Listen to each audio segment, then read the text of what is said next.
Hello everyone, welcome back to another video here on the channel. Today's discussion is about the inflation in women's sexual market value. Before we dive into the topic, I would like to kindly ask all of you to subscribe to the channel and listen attentively to this video. By doing so, you will be notified each time a new video is released. And please feel free to leave a comment. Now, to get directly to the point, when we initially make an analogy between economic inflation and the inflation of women's sexual value, we must first thoroughly analyze what type of mechanism causes the inflation of a specific product or service to increase within the market. So obviously this isn't a channel for economic analysis, even though it's a topic I like to talk about a lot, right? But about short and medium term inflation in Brazil, right? Inflation, you might ask, why do things cost so much in Brazil? Why is everything expensive in Brazil? Then comes an extremely complex question, which you have to go back to all the historical facts: 350 years of slavery, concentration of income, latifundia, oligopoly of banks, certain companies, right? Therefore, capitalism in this form is quite flawed. It represents a kind of capitalism characterized by oligopoly, income concentration, inequality, and bastardization. In summary, it lacks true economic freedom. However, in the short and medium term, there are mechanisms available. While they might initially appear to be complex in theory, once you observe them in practice, you can truly make the most out of them. Or if you follow the money, you'll eventually discover that it's not as complex as it seems. For instance, when a company decides to launch a dividend bond, rather than borrowing funds directly from a bank, it opts to issue a bond on the market as a means to raise the money. It's a straightforward mechanism, isn't it? Because when you think about it, there are numerous events and circumstances that women have experienced throughout history, and you can draw comparisons to these events. These events and situations have been significant in shaping women's lives. You see, it's a simple mechanism, right? Because if we delve deeper into the past, we can find countless instances where women have faced challenges, and these challenges have been pivotal in their journeys. It's interesting to consider, isn't it? The way history has unfolded for women, with all its complexities and nuances. And when you start to compare these historical events, you begin to see patterns and similarities. It's a simple mechanism, right? Because over time, women have encountered various obstacles, and these obstacles have often led to remarkable changes. So when you think about it, the ability to compare these experiences is quite fascinating. It's a simple mechanism, right? So you can see that it's not overly complex, but rather a straightforward mechanism, correct? I mentioned this at the start, didn't I? You can draw parallels with much of what has happened to women.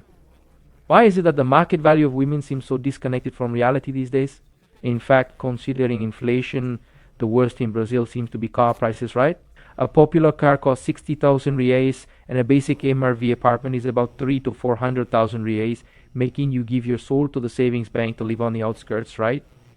Now let's talk about financing, okay? In Brazil, the cost of meat is really high. It's quite expensive. So even if you take all of this and multiply it by 10, it still doesn't compare to what we call female inflation. You see what I'm saying? So why do women, for example, what is the inflation of women's sexual market value? It is essentially a woman who rates as a 5 or a 6 in the sexual marketplace. Here, we're referring specifically to physical attractiveness, which stands as a woman's primary and most significant attribute. This is what truly determines her value in the sexual market. It's not just machismo or nothing. It's actually the market. It's people. It's society as a whole. It's the entire set of human interactions. And even biology itself plays a role too. For 7 million years, men have been seeking fertility, beauty, and youth, just as they search for resources in men. This is a long-standing pattern. It's obvious. So how are these mechanisms activated? He gave the example of the inflation bond mechanism, in which things start to get expensive because that big company that is offering a product goes there, launches a bond on the market linked to inflation, adjusts the price, the poorest pay, and it goes into the pocket of the company that adjusted it. And the investors, who are an absolute minority in Brazil, it doesn't reach 0, 1%. So when it comes to the sex market and the relationship market, what you often find is a lot of mechanisms for ego validation, aesthetic procedures, and a deep-seated narcissism in women. This ego validation, which I've noticed many men criticize across various channels, in comments and in other places, is a criticism that is totally valid. However, it's the kind of issue that in today's world I believe is akin to hitting a drunk and kicking a dead dog. It's just not a productive approach anymore. Inflation has already been set in motion. It's similar to criticizing, for instance, that everything is costly in Brazil. Brazil has accumulated debt, a trillionaire's initiative, and blaming it on Lula, Dilma, Temer, or Bolsonaro. The harm is already done, you know? The kilo picana is already out of 70, the popular car is already out of 6,000, and the MRV apartment is already out of 3,000. So there isn't much more that can be done. The damage is already done, right? Spending time arguing online, even when there are those who are at fault and names need to be mentioned, doesn't really solve much, right? In my view, it doesn't address the issue at hand, right? Especially for us women, the harm is already done. But for the men who have come to realize this, their lives will become significantly more peaceful. They'll experience much more tranquility when they accept and understand the dynamics. You know what I mean, right? In some ways, it leads to frustration because everything you've learned about women turns out to be quite misleading. It's a lie, an illusion. They don't really like what they claim to like, right? But in a way, you'll avoid many emotional and financial issues like paying alimony or going through a divorce. In short, you can dodge a lot of problems, right? Don Sandro always warns men about the risks of relationships and modern marriage. But then there's the ego validation everyone mentions, where men boost women's egos by commenting on their beauty, etc., right?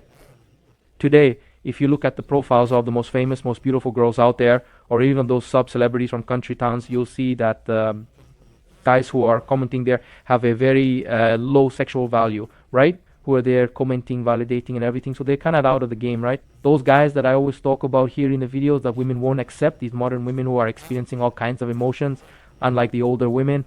In the past, women tended to settle for less desirable men as they aged. I believe modern women won't accept such men. So the initial mechanism that led women to overestimate their value, thinking they are more amazing, more stunning and attractive than they actually are, was this matter of ego validation. The second factor involves cosmetic procedures. When women undergo treatments like silicone implants, liposuction, skin therapies, modeling massages, gym memberships, diets, and other enhancements, it truly boosts their sexual value. If you have a woman who is overweight and unattractive and she begins to exercise and go to the gym regularly, and if you take the time to moisturize her hair and do everything else, she'll definitely look prettier. That's just obvious. Now, inflation is one thing, but the value being adjusted naturally is something else entirely. So let's imagine you have a business like a typical neighborhood bakery, and you decide to renovate it. You spend 400,000 reais on the renovations, transforming it into a high-end gourmet bakery that sells croissants and other fancy items. Naturally, you're going to have to readjust the prices because you've made a significant investment there. The price, the value, and what the market is willing to pay are all interconnected in a proportion. Capitalism, despite its numerous faults, still holds some logic. If the market isn't highly manipulated, like it often is in Brazil, you'll find this logic in more free markets. Even though the ideal invisible hand of the market is far from perfect or self-fulfilling, it still operates with some coherence. However, there will be some reasoning involved, right? In wealthier economies, you notice that inflation aligns more closely with the investments made. All inflation is artificially created. When it concludes, they gain an understanding of something significant. With the end of the gold standard, capitalism as we knew it also came to an end. What we are experiencing today is a speculative bubble, an oligopoly controlled by money, particularly in the hands of the boomer generation, who have a strong grip on the economy. So you mentioned the bakery example, and because the woman has invested significantly in her appearance, it's quite normal, isn't it, for her to become somewhat more demanding. It's just that what's happening is this: you've got ugly girls or girls with bad or average genetics who are beautiful, who went to the gym, trained, and yes, they became more beautiful, but they haven't become like Isis Valverde or Giselle Bundchen. And these girls are looking for guys who are grade 10, you know? So they're totally out of step with the market. As much as they've increased their VSM, her sexual market value, it's not an increase in line with what she's really worth. So there's a distortion in prices, and eventually the bill must be paid. Just as the PT led Brazil into debt and encouraged consumption, everyone bought and went into debt. The PT focused heavily on consumption and didn't care about Brazil's industrialization and other important aspects like developing technology. They only concentrated on civil construction, which is cyclical, and consumption. The bill eventually arrived, and they're still dealing with it today, with the dollar at 5, galloping inflation, and no one seems able to fix it. Well, let's see. How do women's bills come in? I'm veering off the subject a bit, but I'm drawing a parallel to keep the video cohesive. You see, the bill comes with age, my friends, you know, despite cosmetic procedures slowing things down and all, and I'm supportive of cosmetic procedures, okay? I believe they often worsen those who are already beautiful. Take Luisa Sonsa, for instance. She looked quite different after undergoing numerous procedures. However, women with genetics that make them look worse with age face different challenges. More asymmetrical models help. That's the reason we notice a lot of stunning and attractive women often using artificial enhancements on Instagram nowadays. It's simply that solipsism concept, that attitude Alpha frequently discusses, where you believe your value in the virtual market is equivalent to your actual worth.